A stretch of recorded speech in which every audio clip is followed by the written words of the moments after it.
As we ponder the concept of death, it's easy to slip into commonly held beliefs that frame it as a kind of liberation. We often hear that death is merely a gateway, a passage into a blissful eternity bathed in divine light. But what if this comforting idea of salvation is merely a facade? What if death isn't the freeing experience we've been led to believe, but a reset button on an ancient cycle that traps us in a never-ending loop? Consider this. For centuries, mystics and scholars have shared a different narrative, one rooted deeply within the teachings of the Gnostic tradition. The Gnostics, whose writings predate many modern religious dogmas, offered profound insights that challenge our conventional understanding of existence. They proposed that the universe we inhabit is neither the grand design of a benevolent creator, nor a paradise waiting to be explored. Rather, they warned of a deceptive entity known as the Demiurge, a false god who masterminds a cosmic cycle, not of enlightenment, but of entrapment. This concept is startling. Imagine an architect who builds a glorious prison under the guise of a sanctuary. The Demiurge, as the Gnostics describe, created a world to entrap souls, recycling them through death and rebirth, an endless carousel that masquerades as a journey toward enlightenment. So when we approach our inevitable end, the light we often expect, our so-called guide to salvation, might not be a divine invitation to freedom, but an appeal to return to this very cycle, this cosmic prison. Let's bring this closer to home. Think of a time when you felt truly free, perhaps in the embrace of nature, surrounded by the love of family and friends, or during a moment of deep inner peace. Now, ask yourself, what would it mean to truly break free from the cycles of pain, grief, and rebirth? Every loss we experience, every heartbreak, might be an echo of something larger, a reminder that while we yearn for liberation, we are often drawn back into the familiar embrace of suffering, a concept made even more sobering by Gnostic teachings. This philosophy invites us to reflect on our lives and the systems in which we find ourselves. Are we continuously striving for something beyond this life, only to be pulled back into the narratives dictated by a false authority? Every time we cling to our fears at the thought of death, do we inadvertently perpetuate the very cycle we wish to escape? As we peel back these layers, we start to wonder, what if the path to real liberation lies not in succumbing to the light that beckons, but in questioning its very existence? What if our journey isn't just about seeking a return home, but seeking the courage to unravel the fabric of this illusion, to reclaim our agency in a world crafted by an impostor who wants to keep us perpetually tethered?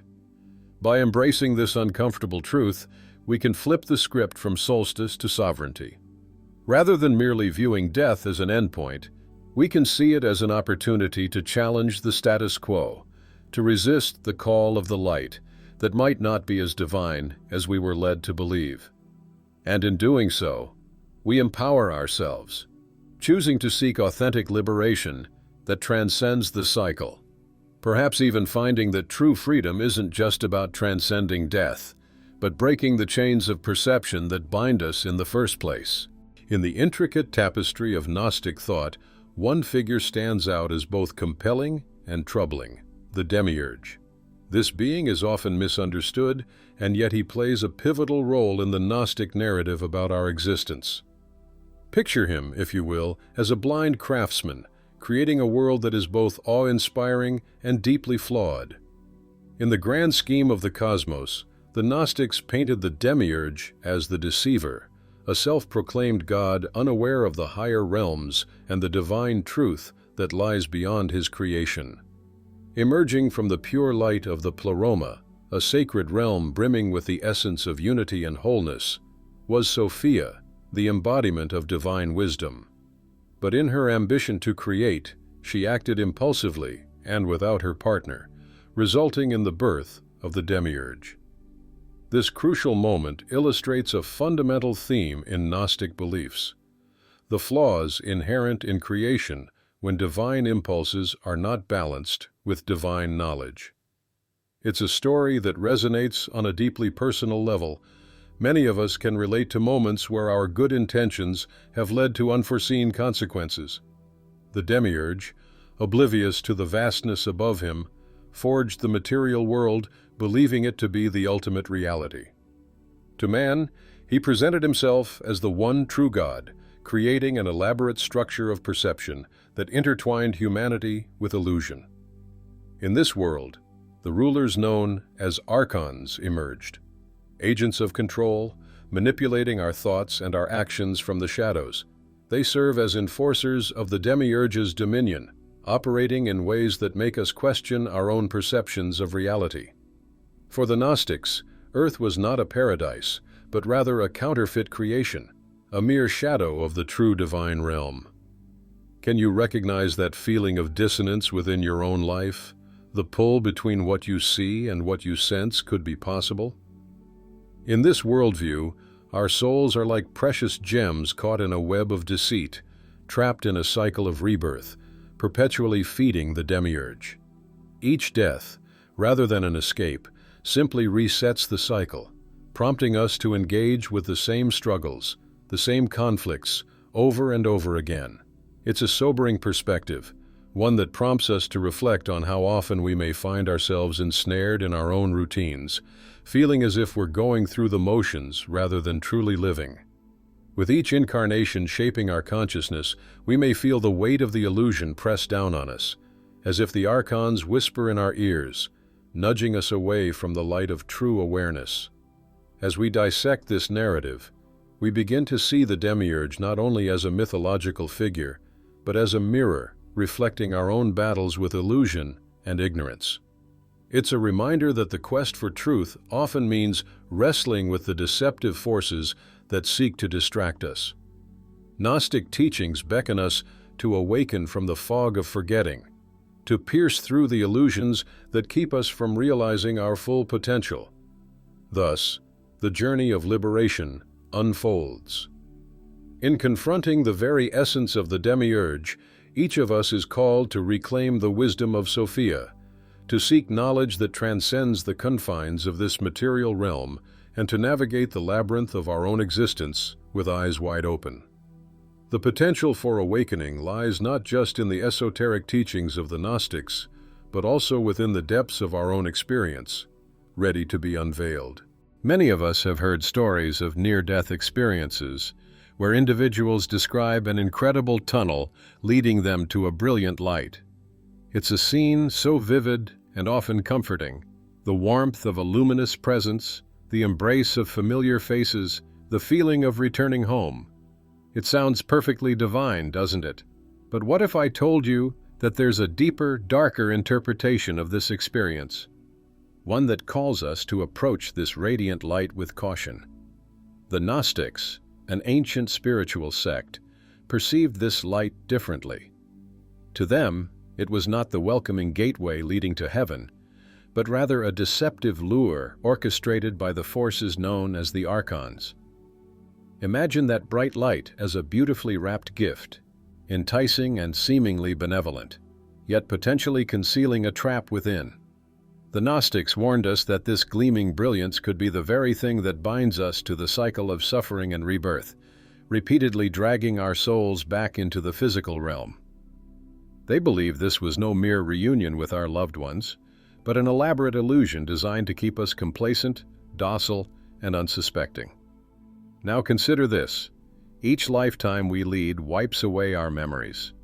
It's as if we step onto a stage, play our part, and exit, leaving behind all that we once knew about our true divine origins. We forget that we are not just souls passing through. We are powerful beings of light and love, capable of transcending the cycles of birth and death. This forgetting is perpetuated by the Demiurge, a concept representing the imperfect creator that feeds on our endless return, drawing energy from our very struggles and experiences in the material world. For many, The allure of that light is simply irresistible.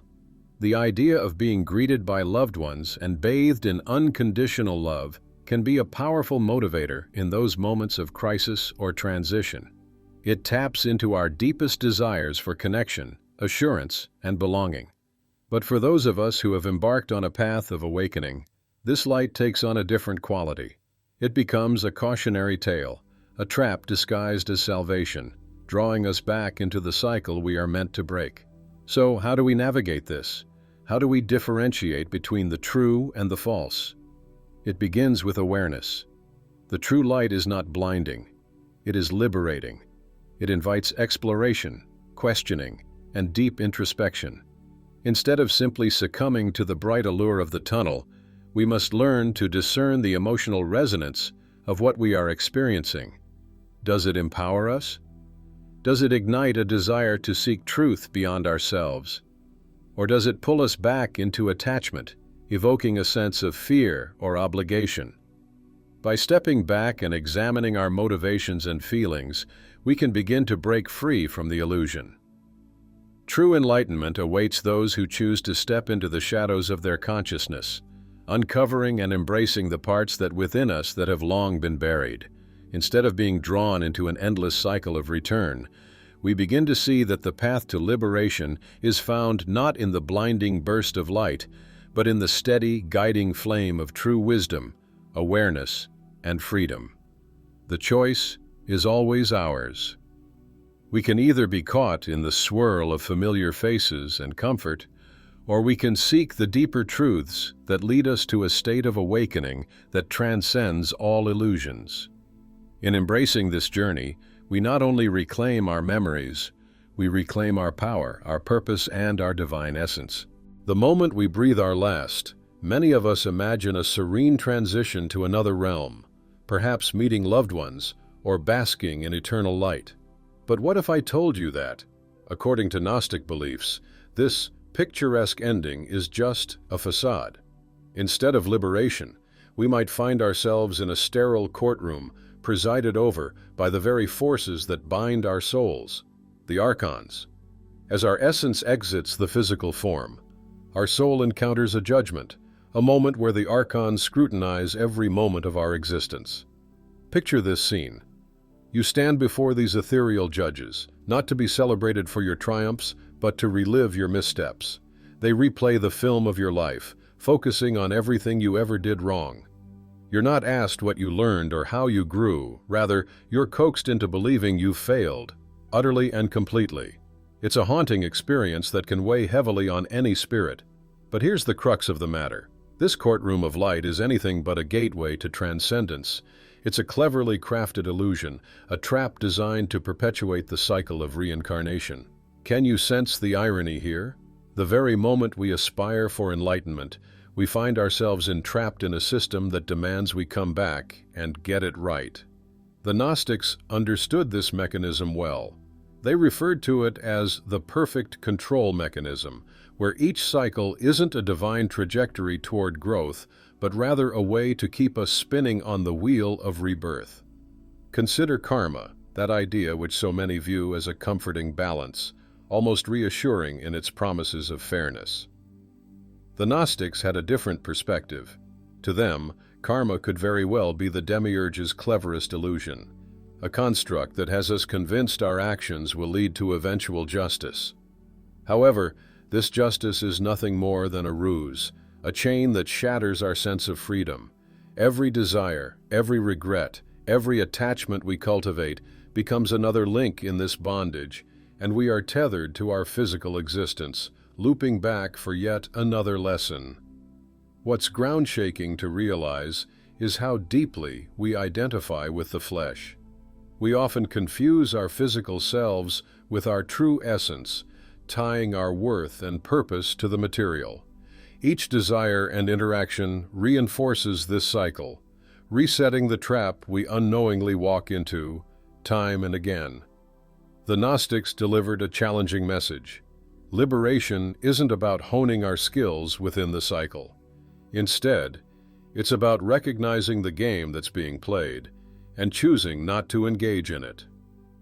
Imagine the power in simply refusing to accept the premises laid out before you. Think of the immense freedom in realizing that you don't have to play by the rules set forth by your so-called judges. Let's take a moment to reflect on this. What if you could step away from the weight of your past? What if you could unchain yourself from regret, not by correcting it, but by letting go entirely? Embracing this perspective can empower you to recognize that you, and only you, hold the key to liberation. In the face of judgments and the allure of reincarnation, the greatest act of rebellion is to disentangle your soul from its bindings and reclaim your journey toward true awakening. The path to liberation from the illusions that surround us begins with a simple yet profound act: remembrance. At its core, this journey is about recognizing who you truly are, far beyond the physical realm we inhabit. The Gnostics understood this deeply. They believed that our souls are not just tethered to the material world, but are extensions of a divine essence that transcends flesh and matter. That's our starting point, acknowledging our origin and purpose, moving beyond the confines of this counterfeit world. Engaging in meditation, practicing silence, and honing in on inner observation weren't merely rituals for the Gnostics. These were intensely practical drills for the soul, meant to keep us awake not only in life, but also in the face of death itself. Have you ever noticed how quickly life's distractions can pull you away from your true self? We get caught up in our daily routines, in the noise and chaos surrounding us. Awareness, being present and conscious, allows us to slice through that chaos like a knife through fog. When our awareness is sharp, the illusions that cloud our vision begin to dissipate. Think of those moments in your life when something just clicked. Suddenly, you realize the truth of a situation or a deeper aspect of yourself. These are the instances where the secret words mentioned in ancient Gnostic texts resonate. While these words aren't to be interpreted as literal passwords or magical incantations, they represent vibrations of recognition that trigger a spark of divine memory within us. Each of these realizations, those aha moments, nudges us closer to recognizing our true divine home, reminding us of a reality that feels almost forgotten in the hustle of everyday life. Now consider the figure of the Demiurge, a metaphorical representation of oppressive forces and false beliefs that try to bind us. The Demiurge can only hold sway over those who believe they are solely products of this material world, that they are what this false god created. But what if you could break free from that belief? What if you realized in your very bones that you are not merely a shadow of a creator's design, but a spark of the infinite itself? When that realization dawns, the controls that bind you begin to dissolve. The power lies not only in awareness, but in how we harness it. Awareness becomes the exit to a myriad of doors leading out of ignorance. Each moment you recognize your divinity and remember your origins brings you one step closer to liberation. Memory gradually transforms into the key that unlocks these doors, granting you access to the boundless possibilities of existence. As you take these concepts to heart, embrace the practice of remembrance in your own life. Allow yourself to delve deeper into meditation or simply spend time in silence, observing your thoughts as they drift by like clouds. With each practice, you'll find that the illusions you once accepted as reality begin to lose their grip on you. You'll start to understand that you have always been more than what you've experienced. In the act of remembrance, you place yourself firmly back in the driver's seat, steering away from the illusions crafted by the Demiurge and heading toward the radiant truth of your divine essence. As life comes to a close and we stand at the threshold of our final moments, we encounter a profound testing of the soul. Imagine for a moment, your heart slows, your senses heighten, and suddenly, you find yourself enveloped in a warm, blinding light. It beckons with an irresistible allure.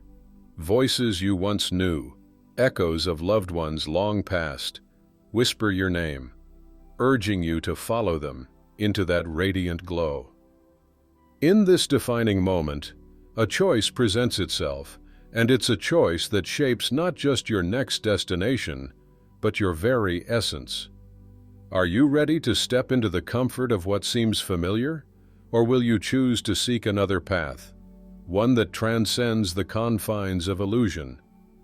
It's crucial to recognize the wisdom of the Gnostics, who taught us that what we often perceive as heaven and hell are merely constructs of our own design, rewards and punishments within a single, sprawling cage. This realization can be unsettling, yet liberating. The true liberation doesn't lie in blind faith or dogma, but in gnosis, in inner knowing that allows us to pierce the veil that clouds our perception.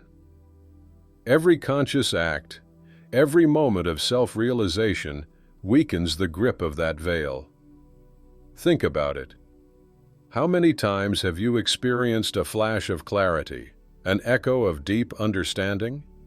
Each of those instances is like a crack in the walls of your prison, dismantling the illusions that once kept you tethered to fear and doubt. The greatest deception we face is the belief that we are powerless against this system, that it holds control over our fate. But the truth is powerful. Death is not an end, but an examination. In that delicate, intense moment, the answer is not found outside of ourselves. It has always existed within the depths of our soul. That longing for true connection, for ultimate truth, it's an intrinsic part of who we are. So as the light calls and the voices implore us to join them, let us remember, the journey doesn't end here. It's a chance to move beyond all the layers of this existence and reflect the light that has been waiting to emerge all along. Choose wisely and trust in your own inner wisdom.